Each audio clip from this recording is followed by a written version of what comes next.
Nobody knows Easter better than Cadbury. Just ask the millions filling their baskets every spring.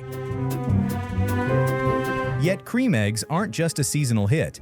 Collectors, snackers, and taste testers keep the buzz alive year-round with every new launch. And with over 1 million eggs crafted daily, the factory runs non-stop, fueling the gooey magic fans crave. So how does that sweet, creamy center land perfectly inside the chocolate shell? Let's crack open the story of Cadbury Creme Eggs, where we reveal how each treat comes packed with its burst of sweet mystery. You likely already know Cadbury as the world-renowned UK-based chocolatier, famous for its smooth and creamy confections. But did you know there's a delicious schism between the cream eggs you'll find across the pond and the ones here in the States? The secret lies within the shell. Up until 2015, UK cream eggs were once crafted with Cadbury's ultra-creamy dairy milk. But after 2015, the shell was swapped for a less expensive blend made from cocoa powder, vegetable fats like palm and shea, plus extra cocoa butter to suit the creamier taste preferred in Britain. While in the States, it's a whole different recipe, because the USDA mandates anything labeled as milk chocolate must only use cocoa butter and milk fats as its main fat sources, without any substitutes. And Hershey, who's been making the US version since 1988, has held exclusive rights to craft their own chocolate-coated interpretation of the egg that's legally and tastefully American. With that recipe rift cleared up, let's head inside Cadbury's and Hershey's production floors and see how every sweet-shelled treat holds its delightful, gooey surprise. It all starts with sacks of cocoa beans imported from West Africa, specifically Côte d'Ivoire and Ghana. The beans are first emptied into this destoner and then moved to the roaster.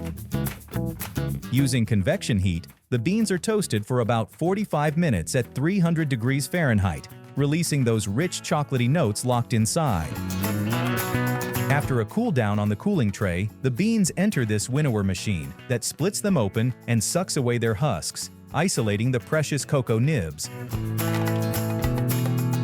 The fresh nibs then enter these stone millers that grind them into flowing chocolate liquor, and it's here where Cadbury's secret sauce is added. Milk powder, sugar, vanilla, and their proprietary flavorings blend into the crushed nibs as the miller continuously grinds. And batches inside the UK factory get an extra touch of vegetable fats, creating an ultra-creamy texture British palates prefer.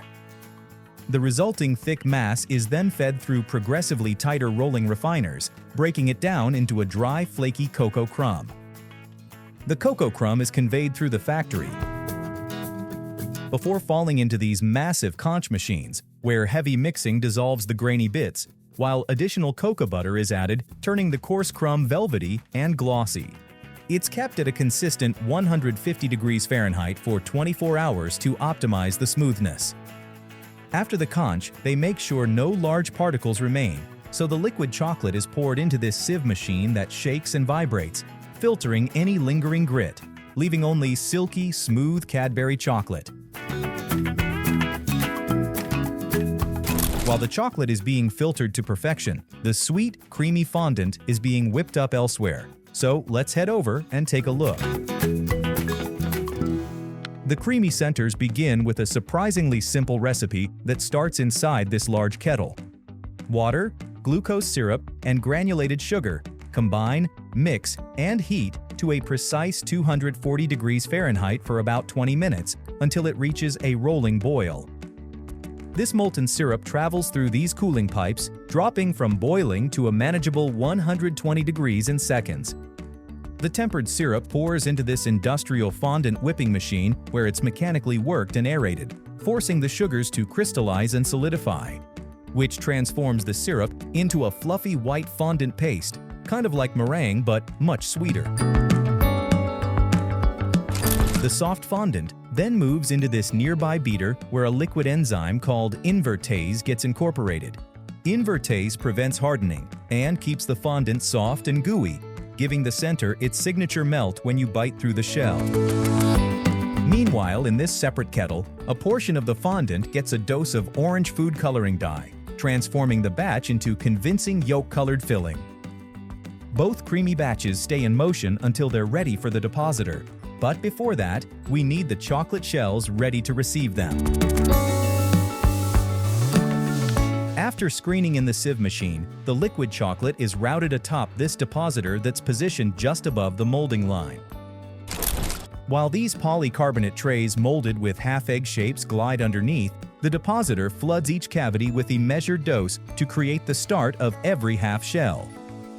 To carve out room for the filling, the molds are turned upside down, draining away the excess chocolate while leaving behind a uniform thin layer inside each cavity. The collected runoff is successfully recycled and routed back to the depositor, minimizing waste with every cycle. Immediately following, the molds enter a refrigerated cooler set to 50 degrees Fahrenheit, where the shells solidify over the next 30 minutes, building the base for their creamy centers.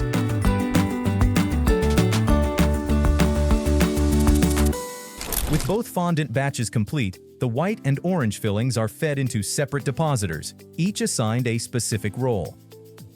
As the chilled shell molds pass beneath the nozzles, the machine first injects precise doses of the creamy white fondant.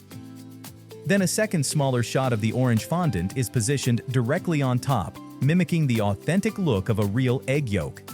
And it's all done at a rate of over 10,000 eggs per hour. A quick vibration settles the fondant evenly before the two molds are brought together like closing a book, sealing each half around the filling. The joined molds are then conveyed back into the cooler, where they stay for 40 minutes at 50 degrees Fahrenheit to let the two chocolate halves bond into a single shell. Now the shells are fully set, the molds pass beneath these mechanical paddles, delivering calculated taps that loosen the eggs from their cavities. The released eggs are then dropped into temporary holding crates for easier transport.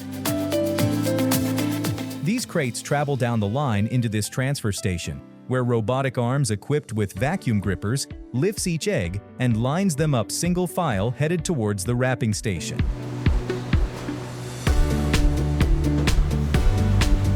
Bright reels of Cadbury's purple and pink foil are unwound and fed into position above the wrapping line, ready to meet the finished eggs. This high-speed wrapping machine tucks and folds the foil around each one, sealing more than 500 eggs a minute and well over 1 million in a single day. A spinning roller then polishes every egg, smoothing out creases so the foil sits tight against the chocolate. Before this mechanical claw transfers each wrapped egg out of the machine and onto the outbound conveyor, sending them cascading down the belt to final packaging. Human packers alongside boxing robots systematically pack and box each egg, while cold storage maintains peak freshness. Then trucks haul them away, bringing fondant-filled joy to Cadbury Creme Egg fanatics everywhere. What started in 1963 as a limited Easter treat has turned into a year-round obsession for cream egg loyalists across the globe. The original dairy milk may have changed, the wrappers shifted colors, but that fondant-filled magic has kept fans coming back. Some nibble, some go straight for the middle, and others go all in with one big bite. There's really no wrong way to eat one. So, what about you? Do you wait for spring, or are you secretly indulging all year long? Drop your confession in the comments. Thanks for tuning in to Made Vision. We'll catch you on the next one.